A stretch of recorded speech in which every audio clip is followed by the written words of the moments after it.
et sœurs bien-aimés du Seigneur, je suis très heureuse de vous retrouver encore ce matin et j'espère que vous allez bien par la grâce de Dieu. Je vous souhaite la bienvenue à notre temps de prière matinale pour dévancer l'aurore.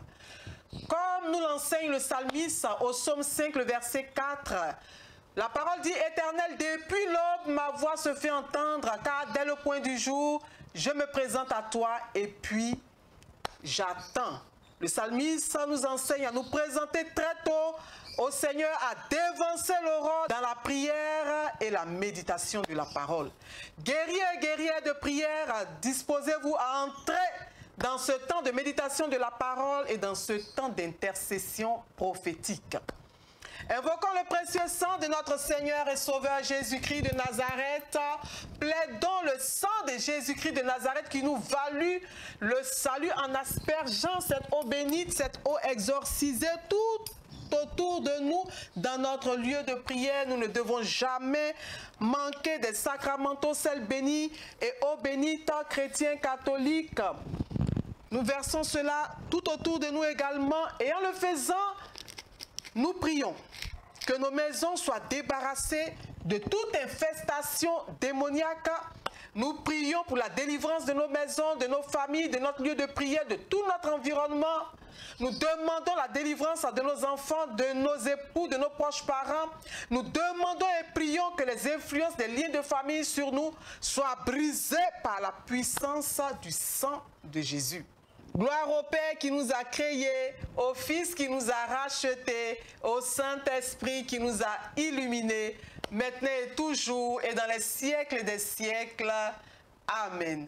Que la très sainte Trinité nous assiste pendant notre prière matinale.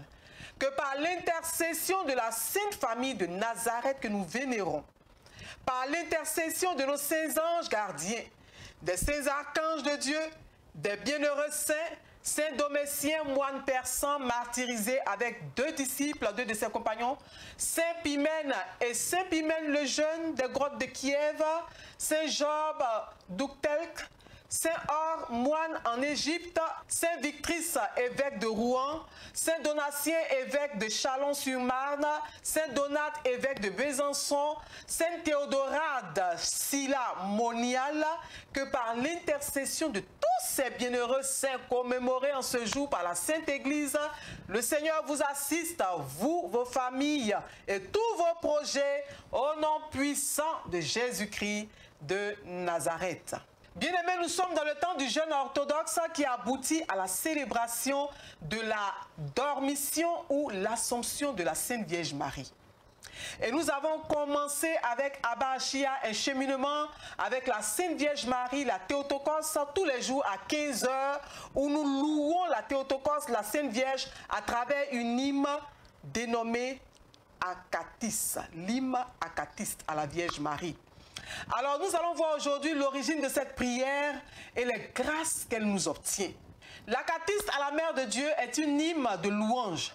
C'est un chant d'action de grâce composé en l'honneur de la Mère du Christ. Le mot acatiste provient du grec et signifie être debout. C'est pour cela que généralement les orthodoxes font cette prière, adressent cette prière à la Vierge en étant debout. Cette hymne acatiste fut chantée la première fois pour célébrer la protection que la Mère de Dieu offrit à la ville de Constantinople lors de son siège en l'an 626. C'est-à-dire qu'en l'an 626, la ville de Constantinople a été assiégée par les armées arabes et musulmanes, alors que l'empereur de Constantinople, Héraclius, était parti en guerre contre les Perses. Constantinople, qui était à l'époque le siège de la chrétienté, le centre de la chrétienté, était donc sans protection lorsque l'ennemi est venu attaquer la ville, puisque l'empereur et ses troupes étaient absents. Et donc, tandis que les quelques forces grecques qui étaient restées sur place, c'est-à-dire les quelques membres de la sécurité qui étaient restés sur place pour défendre la ville, s'organisaient pour défendre la ville comme ils pouvaient, le patriarche Serge, le chef de l'église de Constantinople, implora la protection de la Mère de Dieu. Et le peuple de Constantinople fit une procession avec tous les clergés en tête en tenant l'icône de la Sainte Vierge. Frères et sœurs bien-aimés, quelque chose d'inattendu, de miraculeux va se produire. Une tempête se leva soudain et balaya la flotte ennemie, tous les bateaux ennemis, tous les navires ennemis qui venaient attaquer la ville de Constantinople et va jeter la flotte ennemie à l'eau. Et la bataille fut ainsi gagnée. Et le peuple de Constantinople, reconnaissant à la Vierge pour tout ce qu'elle avait fait, va rendre grâce à la Mère de Dieu en lui chantant une hymne toute la nuit. Toute la nuit, le peuple va chanter une hymne à la Vierge, debout sans s'asseoir, puisque la Vierge n'avait pas cessé de veiller sur eux et qu'avec une puissance surnaturelle, elle avait remporté la victoire sur leurs ennemis. Et la Sainte Vierge va encore protéger à plusieurs reprises la ville de Constantinople, à maintes reprises, parce que cette ville était consacrée à la Vierge Marie. Par exemple, en l'an 678, la flotte du calife de Damas en Syrie va chercher à assiéger la ville. Mais devant la puissance de la résistance de Constantinople, les ennemis vont devoir replier parce que les anges avec à leur tête la Sainte Vierge combattaient et protégeaient la ville.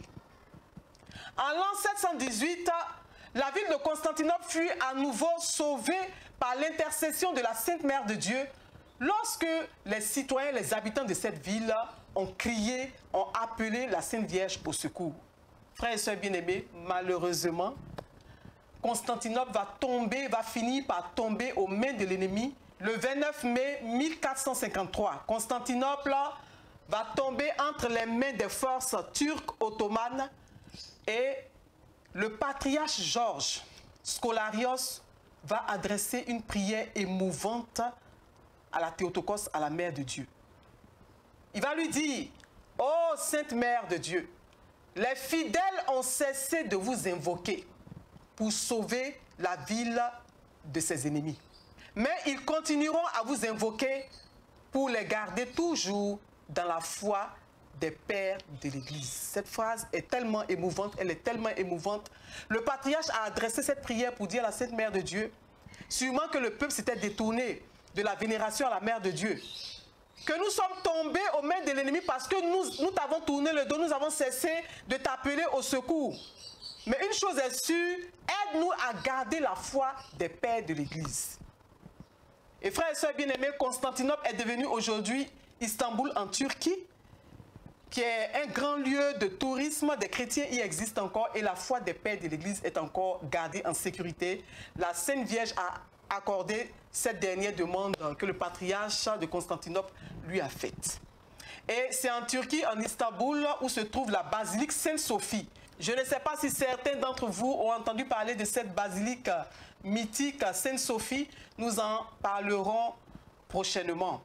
Frères et sœurs bien-aimés, pour nous dire quoi? Pour nous dire qu'il nous faut être vigilants et prier sans cesse pour échapper aux assauts de l'ennemi qui rôdent jour et nuit autour de nous. Et Jésus lui-même, le Maître, nous l'enseigne. Il nous dit: veillez et priez, priez sans cesse pour ne pas succomber à la tentation. Alléluia. Je prie sur la vie de quelqu'un, je prie sur la vie d'une personne qui m'écoute en ce matin, que le Seigneur nous donne la force de toujours prier, de toujours être vigilant pour échapper, pour être toujours victorieux dans tous les combats que l'ennemi nous mènera par l'intercession de la très sainte Mère de Dieu, la Théotokos. Frères et sœurs bien-aimés, l'acatis à la Mère de Dieu est l'une des expressions les plus hautes et les plus célèbres de la piété mariale dans la tradition orthodoxe. Elle est considérée comme un chef-d'œuvre littéraire et théologique qui présente sous la forme d'une prière la foi commune et universelle de l'Église des premiers siècles au sujet de la Vierge Marie. Et le texte original grec de l'Acatis est composé d'une introduction et de 24 strophes ou stances. Il se divise en deux parties de 12 stances chacune. La première partie décrit l'aspect historique du mystère de la Mère de Dieu, de notre Sauveur, Elle commence avec l'annonciation faite par l'archange Gabriel et se termine par la rencontre de Jésus enfant avec le vieillard Siméon dans le temple de Jérusalem 40 jours après sa naissance. La deuxième partie de l'Acatiste parle de la maternité divine et de la virginité intacte de la Sainte Vierge. L'hymne décrit ce mystère comme une œuvre nouvelle, jamais réalisée dans l'histoire de l'humanité, car il s'agit d'un enfantement inhabituel, étranger à notre monde, incompréhensif à l'entendement et à l'intelligence humaine. En effet, le Verbe a pris chair dans notre condition humaine sans cesser d'être Dieu, et tout cela se passe dans le sein d'une vierge. Non seulement les hommes admirent ce mystère, mais aussi tous les anges du ciel ont été frappés de stupeur face à ce mystère. Dans l'Imacatis, l'accent est mis sur les merveilles de Dieu qui s'accomplissent dans la vie de la Sainte Vierge. Et le refrain « Réjouis-toi, épouse inépousée » traduit une vérité théologique sur la mère de Dieu. À savoir, Marie est une épouse qui n'a pas expérimenté l'intimité physique du mariage. Elle est en même temps mère et vierge. Et cela demeure un mystère. La beauté, l'élégance et l'éloquence des strophes, des paroles de l'Acatis montrent que cette hymne est d'inspiration angélique. Nous allons méditer ensemble la première stance qui dit « Un ange parmi ceux qui se tiennent devant la gloire du Seigneur fut envoyé dire à la Mère de Dieu « Réjouis-toi. Réjouis-toi en qui resplendit la joie du salut. Réjouis-toi en qui s'éteint la sombre malédiction. Réjouis-toi en qui Adam est relevé de sa chute. Réjouis-toi en qui Ève est libérée de ses larmes. Réjouis-toi, montagne dont la hauteur dépasse la pensée des hommes. Réjouis-toi, abîme à la profondeur insondable, même aux anges. Réjouis-toi, tu deviens le trône du roi. Réjouis-toi, tu portes en ton sein celui qui porte tout. Réjouis-toi, étoile qui annonce le lever du soleil. Réjouis-toi, tu accueilles en ta chair ton enfant et ton Dieu. Réjouis-toi, tu es la première de la création nouvelle. Réjouis-toi, en toi nous adorons l'artisan de l'univers. Et comme refrain, frères et sœurs bien-aimés, nous pouvons répondre ensemble, réjouis-toi, épouse inépousée. La prière de l'Acatis est recommandée à tous les chrétiens. Elle est recommandée au clergé, aux moines, aux fidèles. C'est une prière qui ouvre les cieux. C'est une prière qui nous obtient de nombreuses grâces. Faire l'Acatis, bien-aimé, toute une nuit, veiller, en honorant la Sainte Vierge avec ses paroles angéliques, est un moyen efficace pour faire tomber les hommes forts les plus têtus et les plus récalcitrants. C'est un moyen efficace pour déplacer les montagnes les plus coriaces, pour déplacer les montagnes de célibat chronique, pour déplacer les montagnes de chômage, de non-accomplissement, de pauvreté et de misère, les montagnes de stérilité, les montagnes d'inconversion et toutes sortes de montagnes qui se dressent devant nos vies. Alléluia! Que le Seigneur nous donne la grâce d'être des familiers de l'Acatiste, qui nous donne la grâce de pouvoir prier avec la Sainte Vierge, de toujours l'honorer et de lui adresser ses paroles angéliques. Alléluia, alléluia, chers frères et sœurs bien-aimés. Maintenant, nous allons rendre grâce à Dieu pour la Sainte Vierge Marie, la Théotokos, que le Seigneur nous donne comme puissante médiatrice entre les hommes et le divin. Avec 1 Thessaloniciens, le chapitre 5, le verset 18, la Bible dit « Rendez grâce en toutes choses, car c'est à votre égard la volonté de Dieu en Jésus-Christ. » Prions, bien-aimés. Commence par rendre grâce à ton Dieu pour le souffle de vie qu'il te donne en ce matin. Dis-lui merci avec la Sainte Vierge pour chaque instant de ta vie, parce qu'il t'a racheté par son précieux sang. Dis-lui merci pour son amour dans ta vie. Frère et sœur bien-aimé, confesse-lui ta gratitude. Remercie ton Dieu pour les combats qu'il mène pour toi, même à ton insu. Ne sois pas avare en action de grâce en ce matin, s'il te plaît, frères et sœurs. Si Dieu a vraiment fait quelque chose dans ta vie un jour, peu importe ce que tu attends aujourd'hui et qui n'est pas encore arrivé, sache lui dire merci. Remercie ton Dieu. Si tu lui es reconnaissant dans les petites choses, il te confiera de grandes choses. Alléluia, alléluia, alléluia. Nous allons faire repentance avec Actes des Apôtres, le chapitre 3, le verset 19. La parole dit, « Repentez-vous donc et convertissez-vous pour que vos péchés soient effacés. » Prions encore, frères et sœurs bien-aimés. Demandons pardon pour tous nos péchés. Demande pardon pour tes péchés. Implore sincèrement la miséricorde de ton Dieu pour tes transgressions, toutes tes fautes. Sois dans la contrition à cause de tes péchés. Regrette les rancunes, regrette les colères, les mensonges, les calomnies. Supplie le Seigneur pour l'adultère, les infidélités, la débauche, l'immoralité sexuelle, toutes sortes d'immoralités, toutes sortes de péchés, Seigneur. Tout ce qui dans ta vie ne confesse pas le don de Dieu. Demande à Dieu de te laver avec son précieux sang. Plaide son précieux sang pour te laver, te sanctifier, te purifier. Kyrie eleison, Kyrie eleison, Kyrie eleison. Alléluia. Nous allons encore prier, bien-aimés. Nous allons maintenant annuler tous les mauvais songes que nous avons eu à faire en cette nuit. Daniel, le chapitre 4, le verset 19 nous dit, « Mon Seigneur, que le songe soit pour tes ennemis et son explication pour tes adversaires. » Sur la base de cela, tu vas déclarer que tout mauvais songe retourne à tes ennemis et à tes adversaires. Tu vas annuler et refuser tous les rêves dans lesquels tu es sous la domination des esprits de sorcellerie, des esprits maléfiques. Au nom de Jésus. Demande l'intercession de la Théotokos. Demande le secours de la Sainte Mère de Dieu afin qu'elle écrase la tête de tout serpent dans tes rêves au nom de Jésus. Et maintenant, reprogramme des rêves de domination, des rêves de victoire sur tout esprit maléfique au nom puissant de Jésus-Christ de Nazareth. Nous allons encore prier maintenant, nous allons intercéder pour nos familles, pour nos affaires, notre santé, notre voyage, pour tous les domaines de notre vie et pour notre bien-être. Nous prions pour les familles, pour le mariage, pour les couples et les enfants. Jean le chapitre 2, le verset 1 à 3 nous dit, « 3 jours après, il y eut des noces à Canaan, à Galilée. La mère de Jésus était là et Jésus fut aussi invité aux noces avec ses disciples. Le vin ayant manqué, la mère de Jésus lui dit, « Ils n'ont plus de vin. » Alléluia.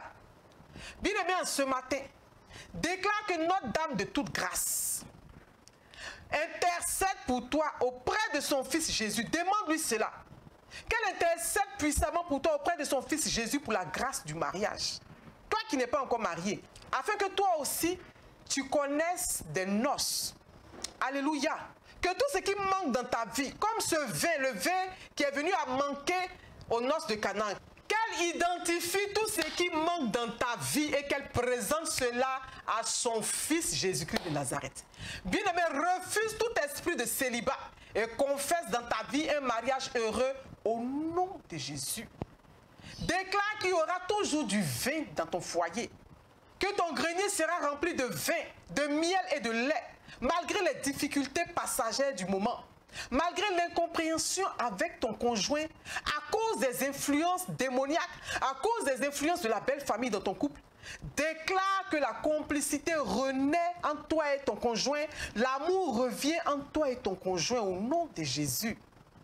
Demande à notre Dame de toute grâce qu'elle intercède pour la restauration de ton foyer afin que tu aies la paix dans ton couple au nom de Jésus. Bien-aimé, ouvre la bouche et refuse tout lien d'infertilité, lié d'infécondité, lié de stérilité. Brise leur pouvoir sur ton couple et déclare que tu enfantes par l'intercession de Notre-Dame de la Dormition Assomption au nom de Jésus-Christ de Nazareth. Alléluia. Nous prions pour les finances, pour le travail, la promotion et les affaires. La parole dit en 2 Corinthiens, le chapitre 9, le verset 8, « Et Dieu peut vous combler de toutes sortes de grâces, afin que, possédant toujours en toutes choses de quoi satisfaire à vos besoins, vous ayez encore en abondance pour toute bonne œuvre. » Amen. Cette parole est en train de dire que que le Seigneur ne nous a pas créés pour la pauvreté, pour la misère, qu'il nous a créés pour que nous soyons dans l'abondance. Bien-aimé, si tu es d'accord avec cela, demande l'intercession de la Sainte Vierge Marie pour ton travail, pour tes affaires, tes finances, afin que tu croisses dans tes affaires, afin que tes finances abondent, afin que tes greniers soient remplis, afin que tes affaires prospèrent, que tout ce que tes mains touchent fleurisse, que l'abondance soit ton partage au nom de Jésus.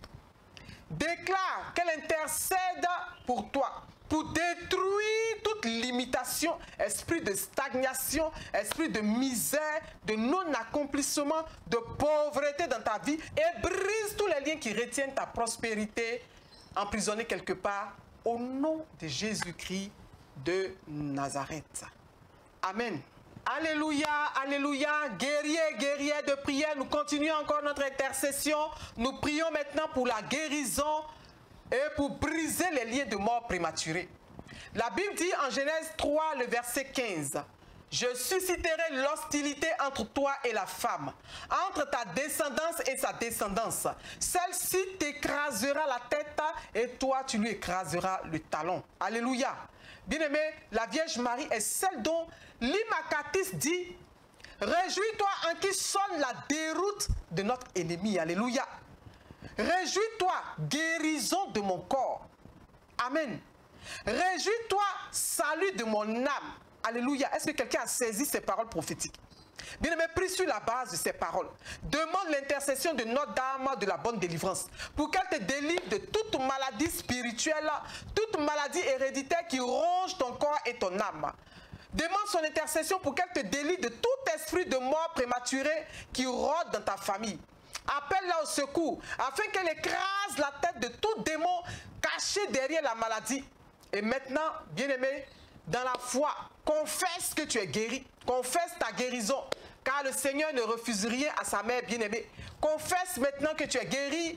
Confesse que tu ne connaîtras point de mort prématurée. Confesse que tu seras rassasié de jour au nom puissant de Jésus-Christ de Nazareth. Alléluia. Je vois des témoignages, je vois des grâces qui descendent sur vous qui êtes connectés en esprit. Maintenant, la Vierge Marie est en train de faire quelque chose de glorieux pour ses enfants. Tous ceux qui sont en train de faire cette prière avec une foi sincère en esprit et en vérité. Amen. Nous continuons notre prière. Nous prions maintenant pour être délivrés des liens maléfiques et des réclamations de famille. Nous allons encore demander l'intercession de la Sainte Vierge en déclarant ces paroles de l'Acatis. Réjouis-toi en qui l'homme est relevé. Amen. Réjouis-toi en qui les démons sont défaits. Réjouis-toi, tu démasques le piège des idoles. Alléluia. Que quelqu'un dise, oh Sainte Mère de Dieu, démasque tous les pièges des idoles de ma famille, dans ma vie.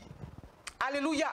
L'Acatis nous dit encore, réjouis-toi mère, où trouve sa perte le pharaon qui se tient dans l'esclavage du péché. Que tous les pharaons de nos vies tombent maintenant ce matin au nom de Jésus-Christ de Nazareth. Bien-aimé, intercède encore sur la base de ces paroles prophétiques de l'Acatis. Renonce à tout lien de réclamation de famille qui influence ta vie. Déclare que la Théotokos réduit à néant tous ces esprits maléfiques et qu'elle intercède pour ta restauration complète auprès de son Fils bien-aimé Jésus. Confesse que tu es délivré, tu es restauré, tu es libéré de toute oppression des maris et femmes de nuit et autres esprits maléfiques au nom puissant de Jésus-Christ de Nazareth. Alléluia, alléluia, gloire à Dieu. Une joie particulière m'anime en ce matin. À cause de cette prière que nous faisons en l'honneur de la Sainte Vierge Marie, je sens que quelque chose de glorieux est en train de se passer dans le monde surnaturel pour nous. Nous prions enfin pour les voyages et les titres de séjour avec Philippiens le chapitre 4, le verset 19 qui dit « Et mon Dieu pourvoira à tous vos besoins conformément à sa richesse avec gloire en Jésus-Christ. » Alléluia. Par l'intercession de Notre-Dame des Victoires, frère, sœur, déclare que tu as désormais autorité sur tout esprit qui active le refus de visa ou qui activait le refus de visa dans ta vie. Alléluia. Confesse que le Seigneur pourvoit tous tes besoins et que tu as maintenant tous les visas, les titres de séjour, documents administratifs et autres, des pays où tu désires voyager, où tu désires t'installer, ou même où tu es déjà installé. Au nom de Jésus-Christ de Nazareth. Gloire à Dieu. Est-ce que nous pouvons rendre grâce à Dieu? Est-ce que nous pouvons bénir le nom de Dieu pour la Théotokos, la très sainte Vierge Marie, la Mère de Dieu, notre Mère, celle qui nous aime plus que tout, celle qui ne cesse de prier, d'intercéder pour nous sauver des geôles de l'enfer. Alléluia. Bien-aimés enfants de la Théotokos, l'acatis à la Sainte Vierge est une hymne angélique par laquelle vous pouvez l'honorer et par laquelle vous pouvez demander son intercession pour obtenir la victoire dans tous vos combats, quels que soient les combats que l'ennemi vous mène, quelle que soit leur ampleur, la Vierge vous obtient la victoire dans tous ces combats au nom puissant de Jésus-Christ de Nazareth. Amen, amen, amen. Gloire à Dieu. Bien-aimés, chers frères et sœurs, dans le Seigneur, nous sommes au terme de cette belle prière, de cette belle méditation matinale. Je voudrais vous souhaiter un excellent week-end à tous. Nous nous retrouvons sous le coup de 14 heures pour la catéchèse orthodoxe, suivie de ce temps d'adoration prophétique Yada à la quasi-paroisse Basile et Thérèse à 16 heures. Que Dieu vous bénisse abondamment.